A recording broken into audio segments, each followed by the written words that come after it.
Alors, je sors tout juste d'un témoignage avec Marianne, une élève qui m'a mis un énorme doute parce qu'elle m'a qualifié de gourou d'une secte. Alors, vous allez voir, le début du témoignage est assez classique. C'est là où je lui montre la belle évolution qu'elle a eue. Elle m'a aussi montré comment elle avait suivi la fin de l'accompagnement d'une manière peu conventionnelle. Mais c'est surtout, vous allez voir, l'évolution de la conversation. Comment ce sujet de gourou de secte arrive et comment moi je réagis derrière. Parce que là, je bug en fait. Et du coup, je la harcèle de questions. Bref, je vous laisse découvrir le témoignage. Bah, tu sais, je me souviens encore de l'aquarelle de ville sous la ou rue sous la pluie, quelque chose comme ça. Et tu avais fait une aquarelle. C'était trop trop beau. Je l'avais partagé par mail d'ailleurs. Et, euh, et là, je Ouais, me suis dit, bah non, mais t'as tellement progressé, t'arrives à lâcher prise et en même temps, t'arrives à faire des trucs de fou. C'était incroyable, je trouve. ouais, ouais, mais ça, c'était une après-midi particulière. Et en fait, je t'avouerai que j'ai failli ne pas la poster parce que moi, je n'ai rien vu de tout ça. Ah, waouh! Ah, c'est fou. Ah oui, et c'est quand Audrey a dit, mais t'as mis du vent, je dis, ah, j'ai mis du vent. Donc en fait, les fils n'étaient pas droits parce que j'ai dû trembler. En fait, je peux te dire que ça a été un hasard, hein, comme souvent au début, quoi, quand on n'a pas assez d'expérience. Waouh! Ah ouais, d'accord. Ah ouais, c'est hyper intéressant de voir que comment toi tu voyais l'aquarelle, c'est très différent de comment les autres peuvent la voir. Mais oui, quand Audrey a vu tout ça, j'ai dit, mais elle invente. Et puis après, j'ai vu que tu as enchaîné. Alors après, je l'ai mieux regardé. Mais bon, tu vois, je ne sais pas regarder. Et émotion m'apprend vraiment à regarder les photos, à regarder les choses. Et du coup, toi, qu'est-ce que ça t'a apporté? En dehors du fait que j'ai l'impression que ça t'a aidé à observer plus les sujets, est-ce que ça t'a apporté autre chose? Oh ben d'abord, j'ai beaucoup aimé, hein. C'est pour ça que j'ai pas trouvé le temps et je me suis pas dégagé du temps pour faire évasion, parce que j'aime beaucoup le concept d'émotion. Ouais. De partir une photo et puis construire, réfléchir déjà à la photo, réfléchir à la bande-annonce, qui est quand même difficile, et puis après, faire soi-même ce qu'on trouve dans cette photo, quoi, essayer de le faire parler. Je trouve que c'est extrêmement créatif et cette recherche est très intéressante. Hmm. Et ce que je trouvais intéressant aussi, c'est que finalement, toi, tu as trouvé ton rythme d'apprentissage qui est, bah, en fait, pas besoin de venir en live parce que déjà, le débit, il est pas dingue. Mais du coup, en replay, tu as vu plein d'avantages à regarder les replays. Tu préfères travailler par thématique, donc quitte à ne pas forcément suivre l'aquarelle de la semaine. Tu rentres vraiment dans le détail et quand tu en ressens le besoin, tu reviens sur d'anciens lives et tu fais les exercices de cet ancien live plutôt que de suivre le rythme actuel. C'est c'est génial parce que bah, en observant comment toi t'apprenais par le passé, tu as pu l'appliquer à l'aquarelle et notamment à l'accompagnement émotion. Donc je trouve ça super hein, d'avoir cette conscience-là. Ben oui, parce que c'est quand même un médium très plaisant mais difficile et qui demande du travail. Et c'est vrai que j'ai un petit peu adapté à mon rythme et à mes possibilités surtout. À mes Ouais, possibilités. ok. Mais ce que je trouve bien aussi, c'est de voir tous les univers de chacune, hein, les aquarelles différentes, qu'on sort d'après la photo. Je pense que c'est encore plus créatif que de partir d'une aquarelle. Et donc, c'est vraiment passionnant, là, cette démarche. Ouais, c'est clair. Et du coup, alors aujourd'hui, t'en es où là? Et ben, moi, je pensais continuer. Ok. Ah bah c'est cool.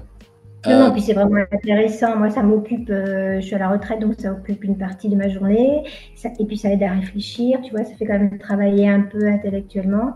Euh, non, c'est très important, c'est très bien cette activité artistique. Et puis, la communauté aussi, c'est très agréable Bon, j'avoue qu'elles sont beaucoup plus actives que moi sur WhatsApp, mais c'est très intéressant de ce contact avec les autres, hein. Bah, merci pour ce retour déjà, parce que moi, ça m'éclaire sur pas mal de points. Ça me permet de voir aussi que une autre manière de suivre l'accompagnement, qui est vraiment adaptée à toi, tes besoins. Donc ça, c'est top.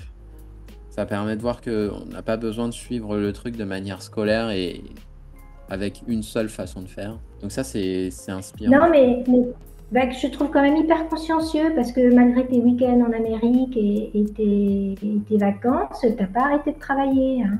Ouais, j'ai un petit peu peint, mais j'ai quand même pu Et me de faire des retrouver. lives, t'as pas arrêté de faire des lives, de nous faire participer. Donc c'est vrai que t'as pas vraiment eu de coupure en fait. Ouais, puis t'as fait des vidéos là, les deux dernières qui étaient vraiment très très bien, hein. Ah La ouais, t'as bien vidéo. aimé celle-là?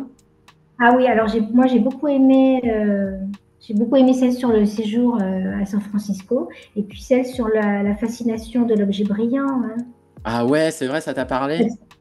Ah bah écoute, moi j'ai jamais réfléchi comme ça dans ma vie professionnelle. Donc en fait c'était que des nouveautés et j'ai trouvé ça hyper intéressant.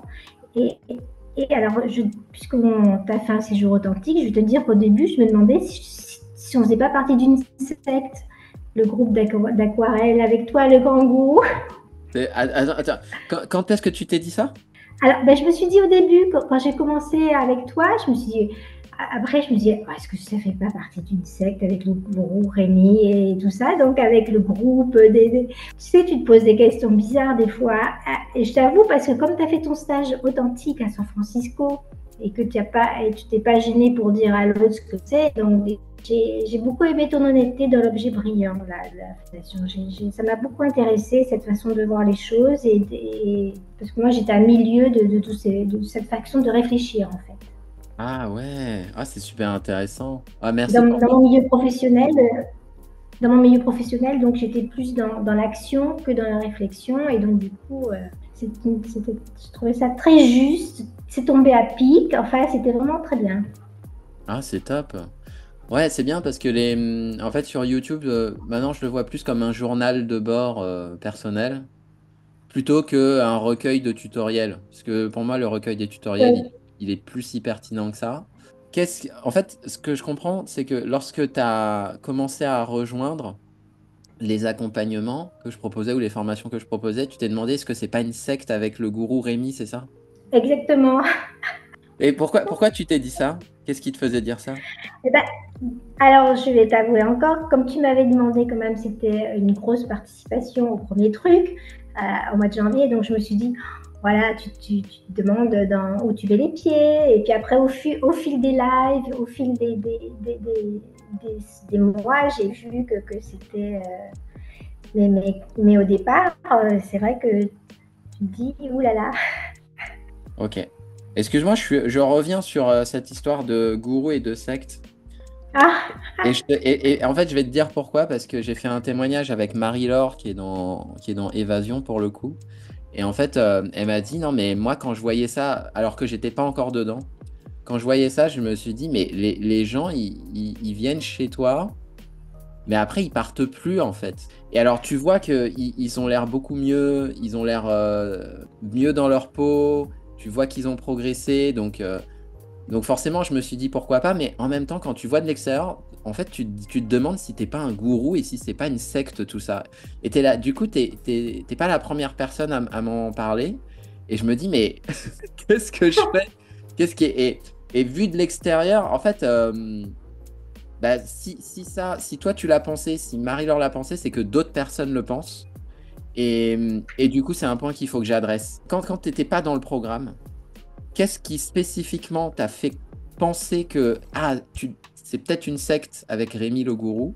Et qu'est-ce qui spécifiquement, dans le programme, une fois dedans, t'a fait réaliser que, ah bah non, en fait, c'est pas une secte, c'est autre chose? bah, alors, comme tu le dis, à un moment, tu étais plus sur le versant mercantile de tes vidéos sur Internet. Tu as été plus rentre-dedans au début. Donc, il y a un peu de ça. Ah ouais. Il y a un peu de ça, ces premières vidéos que tu as fait, parce que je regarde depuis pratiquement après le Covid. Donc, c'est vrai que il y avait ce côté vidéo d'Internet qui m'y a fait penser. Bon, après, le ticket d'entrée était un peu élevé, donc voilà.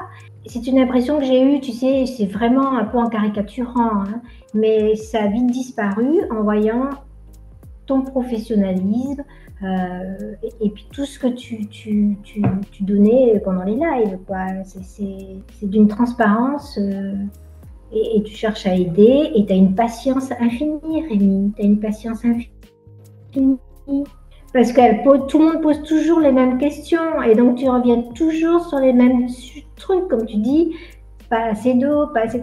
Et donc, en fait, jamais tu ne bronches, quoi. Ok. Et tu sais quoi, je crois que je vais en faire une vidéo YouTube. Ça va être hyper intéressant. Et si, je ne sais pas si je te l'aurais dit, si tu n'avais pas été à ce stage où vous balanciez les 4 vérités à San Francisco. Ah ouais, hyper intéressant. En fait, le fait que toi, tu vois que je me permets de dire aux gens leurs 4 vérités, là, en fait, Oui, tu t'es oui, autorisé à me dire ce que toi, t'avais ressenti. oui, oui, parce qu'en fait, on se connaît que par vidéo interposée ou aquarelle, et donc en fait, on se connaît pas vraiment. Et donc, quand j'ai vu que finalement, toi aussi, tu balançais et que tu n'hésitais pas, je me suis dit, bah, allons, soyons authentiques, nous aussi. Moi aussi. Waouh, et franchement, merci tellement parce que ça m'aide. Enfin, ouais, je pense que ça m'aide à un point. Là, ce que tu viens de me dire, c'est un trésor. Parce que j'avais. Tu vois, c'était dans un coin de ma tête, mais je me disais, bon, Ah, il y a une personne qui me l'a dit, mais bon. Et puis c'est vrai qu'il y a d'autres personnes qui m'ont dit, oui, mais t'es un gourou, t'es un gourou, t'es un gourou. Alors que. Et moi, j'avais plutôt tendance à rejeter ça en disant, mais non, mais faut arrêter, quoi. Moi, gourou, bon. Et en fait, là, le fait que tu me le dises, mais de manière transparente, honnête, et je sens que l'intention est bonne, bah, ça percute beaucoup plus. Et, et donc, je vais faire plus attention. Alors, le côté mercantile, bon, de toute façon, moi, il faut que je vive dans mon activité, donc forcément que je vais vendre mes accompagnements. Puis le côté, ouais, le ticket d'entrée, en fait, ça fait vraiment penser à des pratiques de secte, quoi. Waouh, c'est incroyable. Ah, c'est génial. bah, tu sais, c'est les nouvelles technologies, donc des fois, tu as tellement d'arnaqueurs par mail ou à droite, à gauche et tout, que forcément, je pense on y pense. Ouais, ok, ouais. Ok. C'est le média qui veut ça, c'est Internet qui veut ça en fait. Tu vois, j'irais à ton cours en présentiel, j'aurais sans doute sûrement jamais pensé ça. Ouais, beaucoup moins de Mais c'est le méfiance, distan- quoi. ouais, mais c'est le distanciel qui rend ça possible. Puis il y a tellement de choses qui se passent avec leurs infos à la noix, donc du coup, c'est vrai que des fois, on pense. Et est-ce que tu m'autorises à partager ce petit extrait qu'on vient de passer pour que les gens, bah, si eux, ils peuvent douter, qu'ils voient au moins le retour de quelqu'un, quoi. Ah oui, bien sûr, bien sûr. Ouais, Bien franchement, sûr, Rémi. Il y avait ça aussi, ton système de paiement qui part directement du compte et pas d'un moyen de paiement. C'est. ah ouais, ça fait peur, du coup. Ouais. Ah bah oui aussi. Et le mec, il est sur Internet. Et on dirait que c'est une secte. En plus, il te prend de l'argent. Et en plus, il met un système de paiement. Il va se servir directement sur ton compte. Non mais c'est voilà, il y Non, mais avait je ça comprends en aussi fait. qui a fait. Mais je comprends, mais tu vois, moi, je suis tellement dans le numérique que ouais, j'avais aucune empathie pour ça. Je me suis pas du tout mis à ta place. Et ouais, j'avais pas du tout vu toutes ces inquiétudes-là, mais que je comprends maintenant, ouais, que je comprends. Ouais. Ouais. Mais alors attends, ouais, alors là, du coup, j'ai une autre question. C'est qu'est-ce qui t'a retenu de dire stop, de dire non, non, mais finalement, je vais pas le faire ou parce que c'était trop bizarre ce qui se passait. Pourquoi t'as décidé de poursuivre en prenant ce risque que ce soit entre guillemets une arnaque ou une secte ou un truc comme ça. Mais- ah, je te dis que c'était un peu caricatural le fait de penser que tu étais une secte. Je te regarde quand même depuis le début pratiquement. J'ai fait plusieurs formations et donc quand même j'ai vu qu'il y avait un sérieux, qu'il y avait un suivi. Donc je voyais quand même où je mettais les pieds. Ouais, ok. Depuis tes premières formations, les premières vidéos, là, avec le chat de Pennec, là, je sais plus quoi, là, j'ai un mal fou à refaire ce chat avec les poils qui se dressent, là, c'était très joli, ça. Bon, bref, voilà, donc je savais quand même, je te suivais d'un moment. Et puis il y avait d'autres personnes, il n'y avait pas que moi. S'il y Ouais, avait ok. une histoire, ça aurait été sorti, quoi, ça aurait été au grand jour. Ouais, c'est vrai, t'as raison. Ouais. S'il y avait eu un scandale, ouais, Tu aurais été démasqué, toi qui bats les masques, et ben, tu aurais été démasqué. ouais, c'est vrai. Ouais. Ouais. Je suis un sale arnaqueur là. Ouais. Ah, le mec, il fait genre, il est authentique sur YouTube, mais en fait, c'est un gros arnaqueur.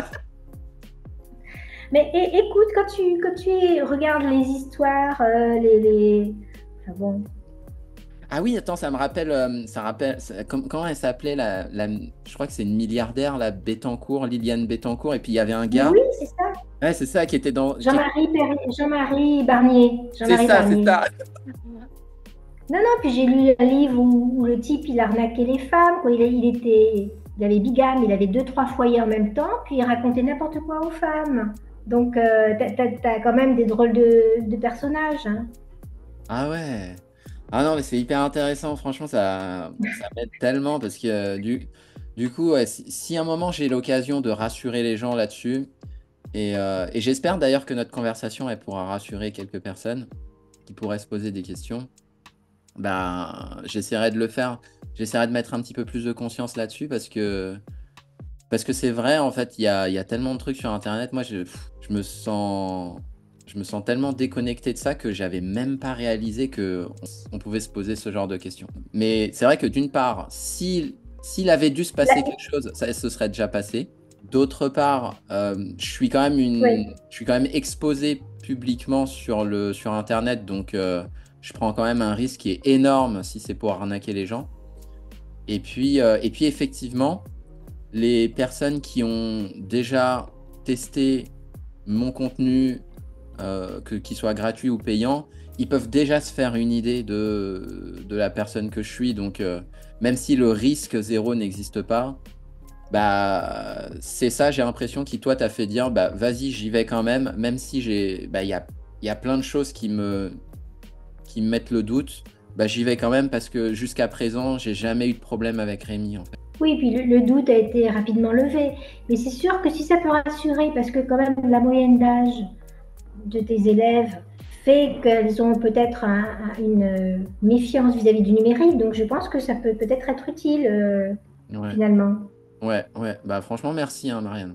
Et du coup, là, qu'est-ce que tu. Si t'as des personnes qui nous écoutent, parce que tu peux passer sur YouTube, et que là, et qu'elles se disent la même chose que toi en disant, ouais, mais en fait, c'est peut-être une secte, c'est peut-être un gourou, etc. Toi, maintenant que t'es dans l'accompagnement et que tu l'as vécu, qu'est-ce que tu leur dirais à ces gens-là? Et je leur dirais, qu'est-ce que je leur dirais que c'est une école formidable, que c'est une école d'apprentissage de l'aquarelle qui est formidable, que, que tu as un enseignant extrêmement dévoué, attentionné, bienveillant, et qu'il faut foncer parce que c'est une formation excellente à tout point de vue. On apprend plein de trucs, hein, et puis on apprend à laisser vivre son aquarelle et à se laisser guider par elle plus que par un tuto. Donc moi j'ai appris quand même énormément de choses. Et puis, ouais, moi, j'ai le sentiment que la stimulation intellectuelle que ça génère chez toi, ça, c'est important pour toi. Que tu continues de te nourrir Oui, intellectuellement, que ce soit par les aquarelles des autres, que ce soit par le sujet de la semaine, que ce soit parce que tu peux récupérer des replays. En fait, ça te nourrit et ça, c'est... Pourquoi c'est aussi important pour toi de continuer à être dans cette gymnastique, de réfléchir, de creuser un sujet, de rentrer dans le détail? Pourquoi c'est important pour toi? c'est important parce que je trouve que ça développe notre créativité. Ça développe notre créativité et ça nous permet beaucoup de réfléchir. Et c'est important à la retraite de continuer à s'ouvrir sur le monde et sur certaines choses. Bah merci pour ce retour et puis top, hein, franchement, je suis trop content d'avoir pu discuter avec toi. Merci pour tout, merci pour ton honnêteté parce que ça Bah m'aide. oui, bah écoute, merci à toi. Et puis bah on se dit à très vite alors. Ok, Rémi, Ouais. Et puis à encore bientôt. bravo, hein. Bravo pour ton parcours. Ouais, ouais, non, et merci pour tout ce que tu nous apprends, hein. Ouais, bah c'est cool, ouais, ça me fait plaisir. Allez, à bientôt, Marianne, salut. Bientôt. Bye bye, Rémi. Ciao, ciao.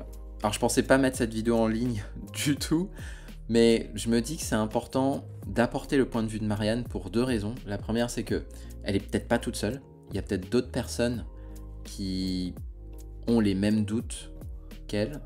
Ça, c'est le premier point. Et le deuxième point, c'est que elle a su mettre des mots sur des craintes qu'elle a exprimées, mais dont j'avais absolument pas conscience. Donc pour moi, c'est top parce que ça permettra peut-être à des personnes qui écoutent cette vidéo d'apporter un éclairage un peu différent sur les choses. Donc voilà, j'espère que ça vous a aidé et puis je vous dis à très vite.